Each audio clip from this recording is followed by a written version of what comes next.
All right, we're live. Here we go. Welcome everybody. My name is Daryl Roberts, or Dr. Daryl, depending on how you know me. I'm a naturopathic doctor and a proud Solex AO scan user. I'm a AO scan practitioner, so I use the AO scanner inside of my practice, and I love it. I will never forget the day I was introduced to it. I was very confused because I'd been used to so many other different biofeedback devices, but this one was obviously completely different because I didn't need someone's hand. I didn't need to have a device for them to put their hand on or hook something up around their wrist. I was fascinated by the inner voice scan that would utilize their voice print in order to figure out a myriad of things. And then it took me down the larger rabbit hole of the scanner utilizing the quantum physics and quantum entanglement, which I was very familiar with from my past studies. And so I signed up, signed up as a practitioner. I've been using it in my practice literally ever since. I use it every single day. I use it with every single client in my practice. So this particular call is so it is hosted by the Wild Wellness team, which is led by Sheila Day, Dr. Sheila Day, who could not be with us today. And because she couldn't be with us, she asked me if I would step in and host this call. And I've hosted several of them. And I decided, yeah, I would. I didn't have anything happening tonight. So, welcome everybody.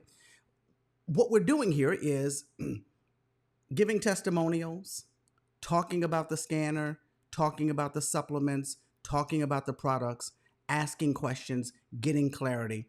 Anything you want, if I'm able to answer, I will. If I don't know the answer, I won't pretend like I do.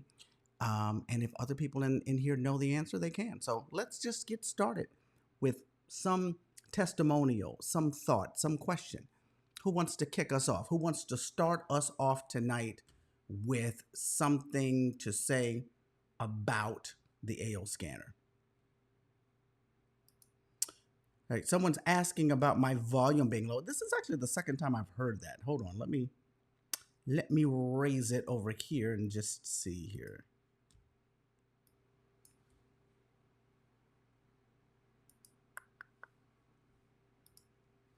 All right. All right, so it should be slightly higher now. It's actually clipping. It's doing this thing that's called clipping where it's going into the red, which is something that I try to avoid because it starts distorting when I do that. All right. Yeah, who would like to get us started, though? Who would like to get us started with a thought about the AO scanner, a testimonial, anything regarding Solex? Everything Solex tonight. Any? All right. Hang on one second. Who is this speaking? Hi, this is Conchetta Peroni. All right. Thought and so. Hi, and so I have I'm doing phase 2, and when I look at the food sensitivities on the database, sometimes they're different than the one just on the regular scan Yeah. on the vitals. So are they more, I don't know, should I give those more credence? Is that something that would go away as a person improves? Or is that something that should be followed a little more rigorously than the one on the vitals?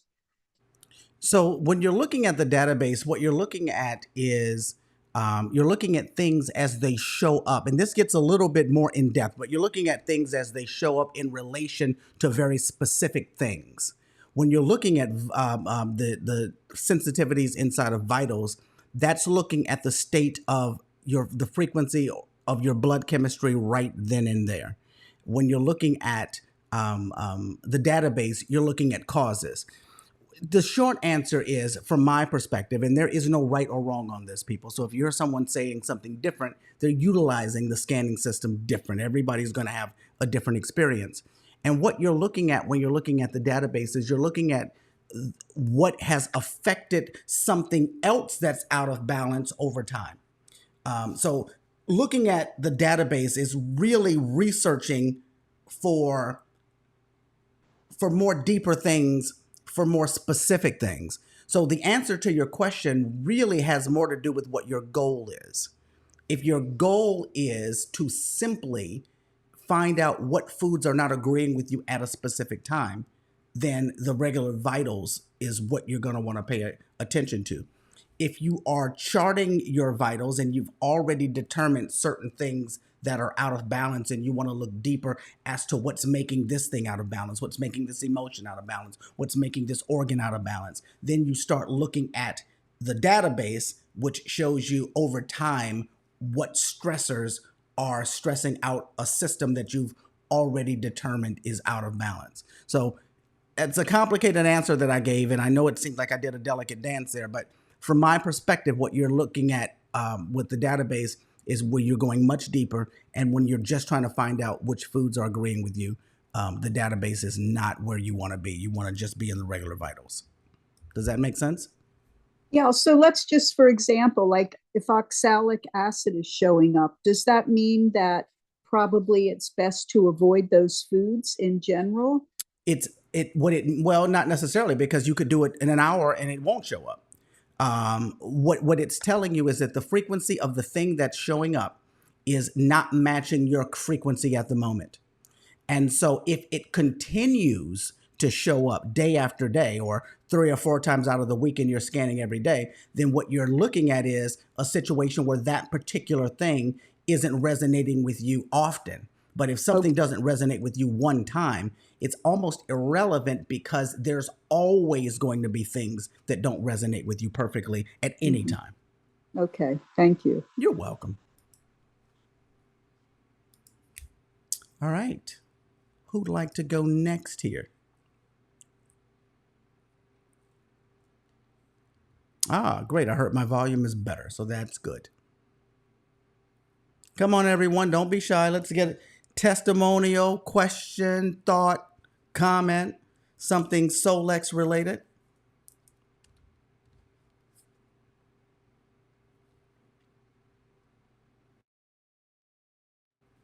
Ah, Lucy, are you coming on? Well, that's because, yeah, there you go. That's because you, well, it looks like there's something covering your screen. I mean, your lens. It looks It like there's does, something. but yeah, it must be a shadow. Okay. Anyway, I am here, but I do have one question. You know, then when they added the like essential oils Mhm. and they have like the modulate, you know, when you go into Cephi and click on essential oils Mhm. and there's the different effects, you know, you can pick your wavelength type and then it says modulate. Okay. Do you know what I'm, I am can you, not let's familiar with see. that. If you're about to ask me what modulate means in that area, I won't be able to answer you. I don't know. Oh, Don't okay. know. That's what I was asking because I don't know either. I mean, I've played around with it, but I'm not sure what it's doing, and I hadn't heard an explanation yet. So, Well, you have now tasked me though with finding out because that one is not one that I've played in the modulate part. So I don't know. That is an excellent question, and I'm gonna find out. okay. I All right. wish now I wish that I'm gonna write down your name here so I can, after I find out, I can try to reach out and let you know that this is what I think it is. Awesome. All Thank you right. so much. Absolutely. Thank you, Lucy. All right. Hang on a second. Let's go over here to Jason and Melissa, but I see what looks like a Jason, so I'm gonna think that it's actually Jason. Hey, go ahead and unmute. Hey, how's it going tonight? Hey, how are you? Doing great. So we've had the Cephi now. We've been using Cephi a bunch, but in the last 3 months, we've had the AO scan and been showing it off to a bunch of different people. And we just finished a tour through 3 different provinces: Saskatchewan, Manitoba, and Alberta. And on that, we've introduced it to a bunch of people, which has been awesome. And one of the clients of ours, we've been sending her frequencies for a cold that she's been trying to shake. And she asked us the other night if we were running frequencies on her because her 2 pets would not leave her alone. So to me, it was one of those things that it just goes to prove how well this stuff works, that Mm-hmm. animals were so attentive to frequencies recognize that there's frequencies coming into this lady's body, Mm-hmm. they were sitting on her, lying on her, wouldn't leave her alone. As soon as we shut the frequencies off, they went off and did their own business. Mm-hmm. But we turn them back on, and these animals would both just be on her all the time, purring and just cuddled right up to her, loving every minute of it. And she thought it was a bad thing because these animals are all over her. Yeah. But- Sometimes when animals won't leave you alone, it is a bad thing. Sometimes she's on to something there, but no, not in this case.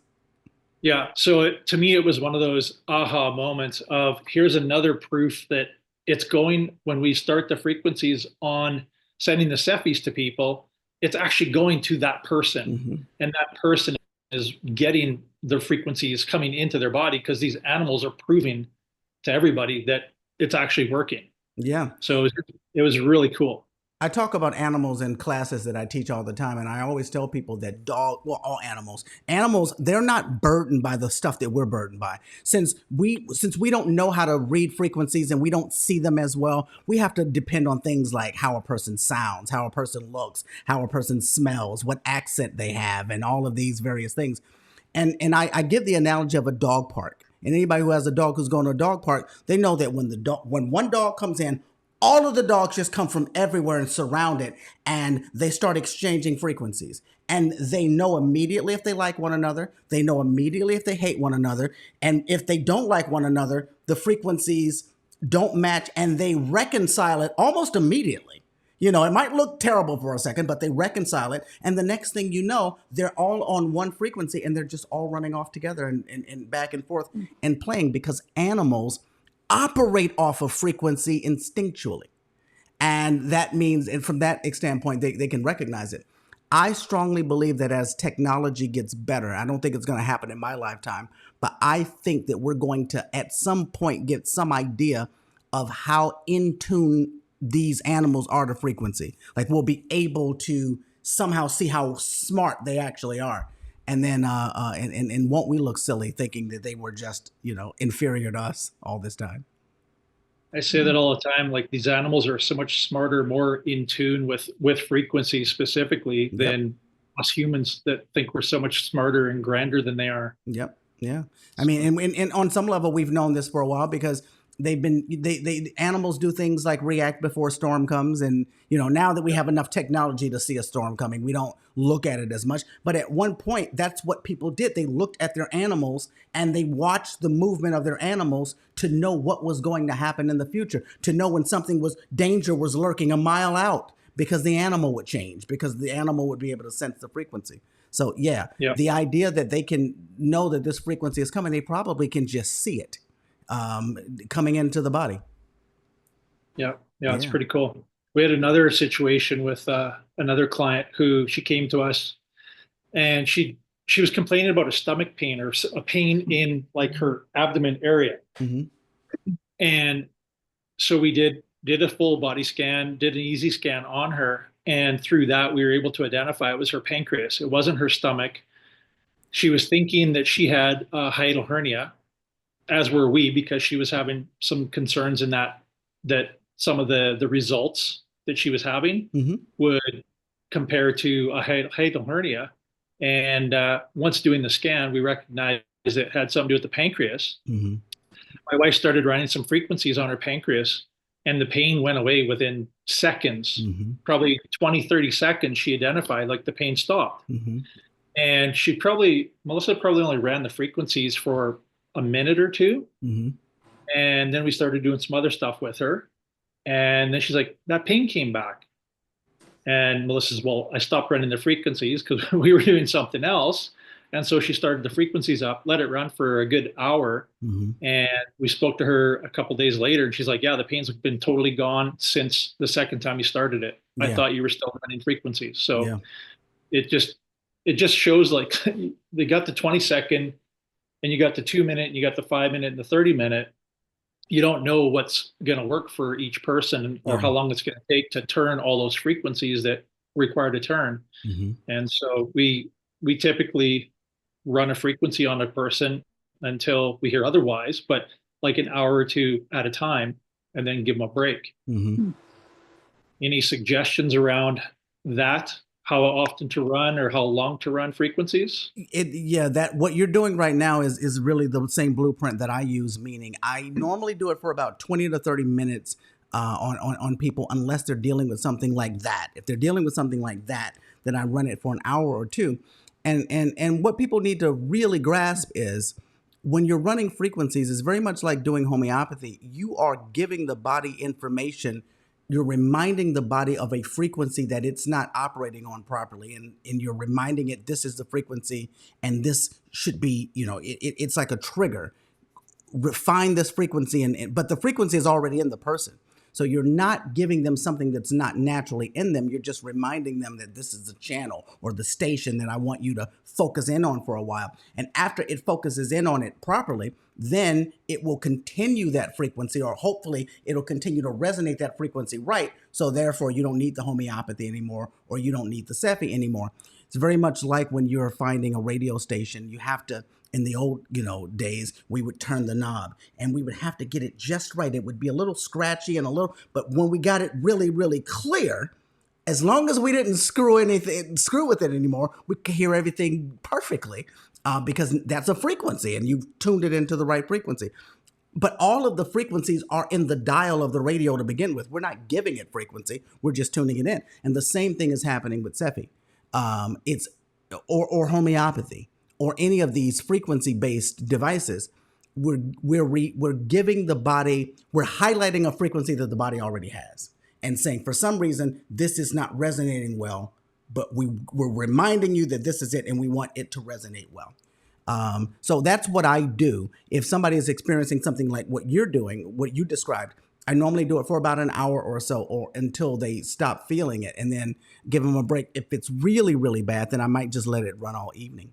I don't do that very often. I do it with my mom a lot, because my mom has some really, really chronic conditions and pain and things like that. But that's my blueprint. 20 minutes to remind the body, 20 to 30 minutes. I'll just do something continuously usually, and then just come back and stop it. And sometimes I'll use multicast and do it for like 5 minutes. Awesome. And on multicast, Thank you can do multiple playlists as well. Right. Yeah. All right. Great. Thank you so much, Jason. Appreciate that. All right. I see someone has a question down here that they typed in. Do you have any suggestions on what to do for stem cell regeneration? A friend is trying to hopefully avoid knee replacement. He's having a course of stem cell injections into his knee every few weeks. Thank you. I would, in the comprehensive portion, I would obviously scan and optimize his knee constantly.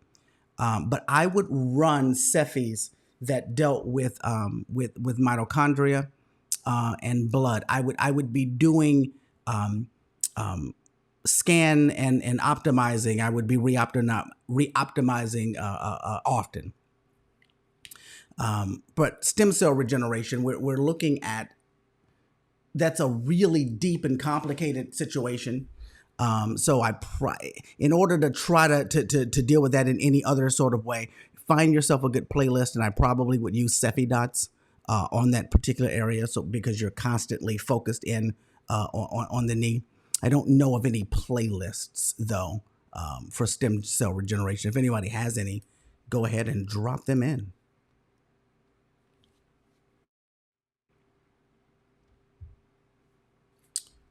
All right. Anybody else? Oh, hang on 1 second. I see.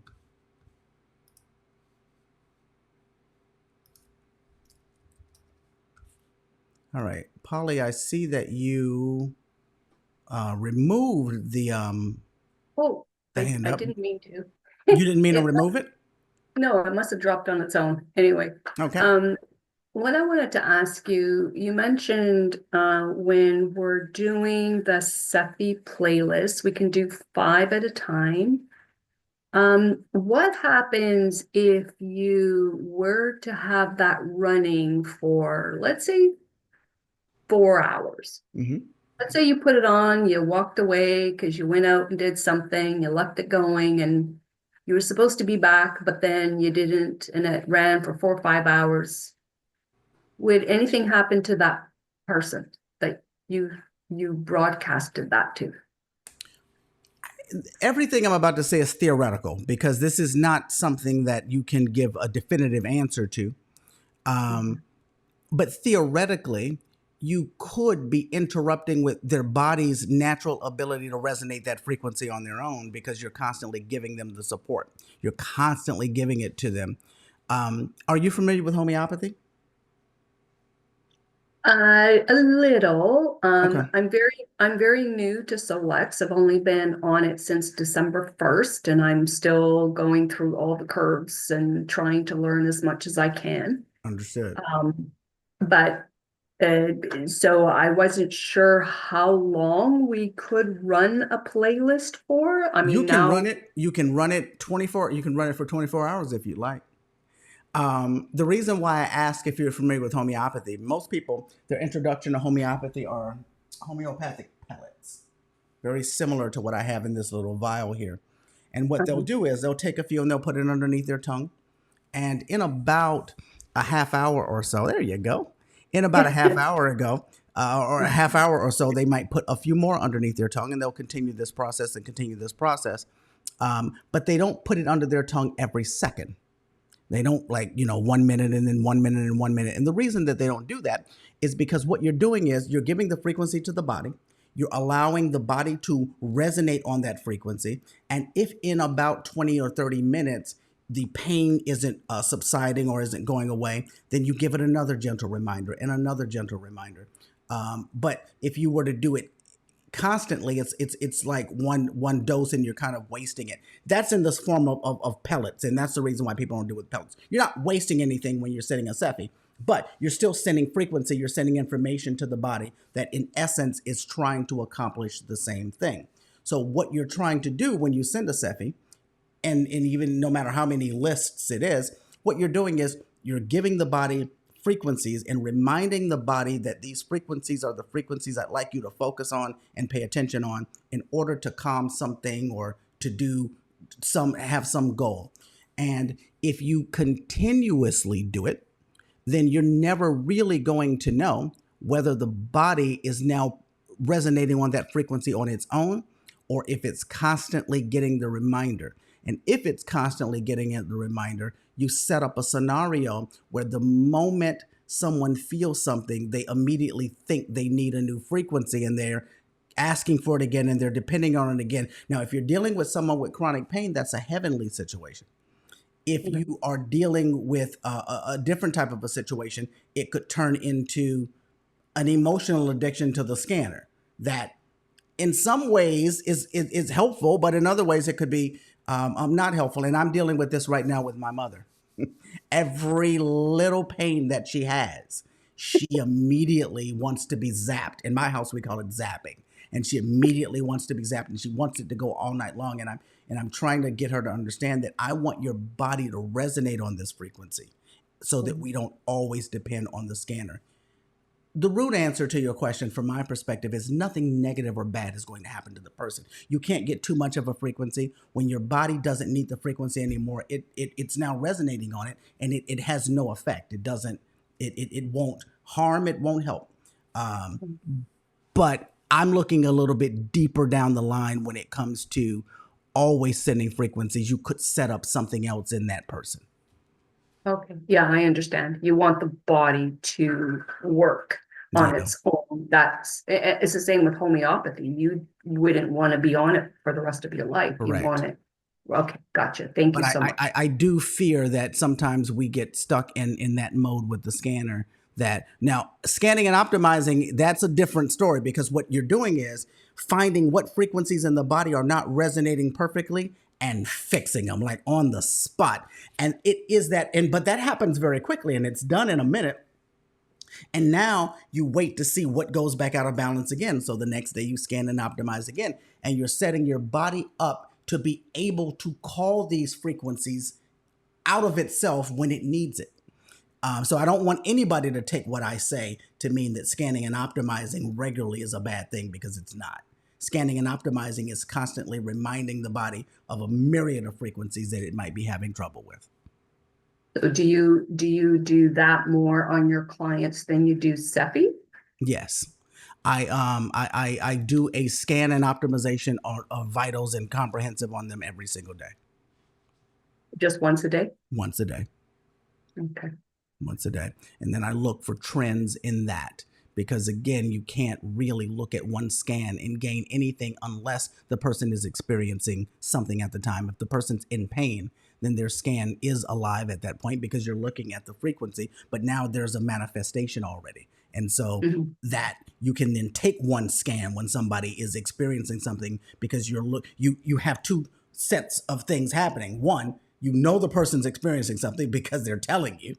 I'm using pain because that's the easiest thing to understand. And now the things that are inside of their scan that is out of balance, you're looking at how that could relate to that pain. But when somebody isn't experiencing something and they're just overall, I fear that people take it a little bit too far when they start trying to analyze one particular scan when nothing is even going on that has expressed itself. Because the thing that they focus on, if they scan again in an hour, it most likely won't even be there. And now they just spent all that time. Right, got you. Okay, All right. thank you. Thank you, Yeah. Polly. All right, we have 4 more minutes. Anybody else want to come in here and say anything? Let me look down here and see whether or not anybody's typed anything.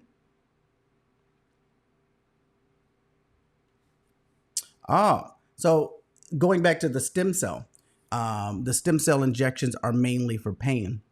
Yeah, a lot of people are doing stem cell injections for pain. I probably would recommend, anytime you're dealing with pain, just in general, whenever there is pain, you're dealing with either blood or electricity that's not flowing properly through the body. Those are the two things that cause pain to exist. So let's try to figure out why. Let's try to figure out what in their body is restricting the flow of blood. Is it in the fascia tissue? So we got to look at a connective tissue issue. Is it in the blood? Do they have some mineral deficiencies? Are we looking at something in the bones?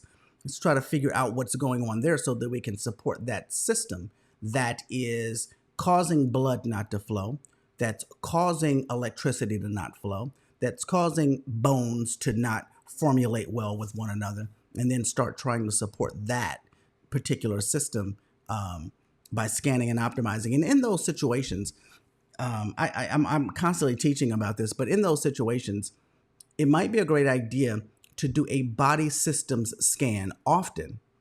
But you're not doing it in order to read the scan. You're doing it in order to get the optimization, because you're optimizing all of the body systems every time you do that scan, assuming you do the entire scan. And now all of the systems have the frequencies necessary to work better. All right. Yeah, the pain would be from one bone in his knee. Yeah, so whenever you're dealing with bones, you're going to be looking at calciums, actual calciums, frequencies for calciums. But everybody is going to be different from that. All right, looks like we got 2 minutes left. Anybody got a last minute thing going on? I have one. My daughter has very painful menstrual cycles. I raised my daughter, so my daughter has always been comfortable talking to me about things. I was the father that was bringing sanitary napkins to his daughter in high school, and the teachers were looking at me like I was like, wait, what's going on here? So she always tells me, and I have this nice little playlist for menstrual cramps, and she'll say, okay, they're coming. I need for you to start that playlist. And she really will almost immediately feel the relief. And prior to getting the AO scanner, there was not, like, she was down for a day or two. On the first couple of days of her cycle, she was all the way down. All right. It looks like that's it. I don't see any more hands. It is 8:30. 8:30 Eastern time. So it's now time to head on over to the Solex YouTube page and see exactly what's in store. If you were invited here by anybody and you have more questions, go ahead and contact that person that invited you here. If you are already a part of our Wow Wellness team, I will see all of you in a future class, a future training, and thank all of you for being here. Head on over to Solex. Let's not get left behind. It looks like it's starting now. See you soon, everybody. Thank you.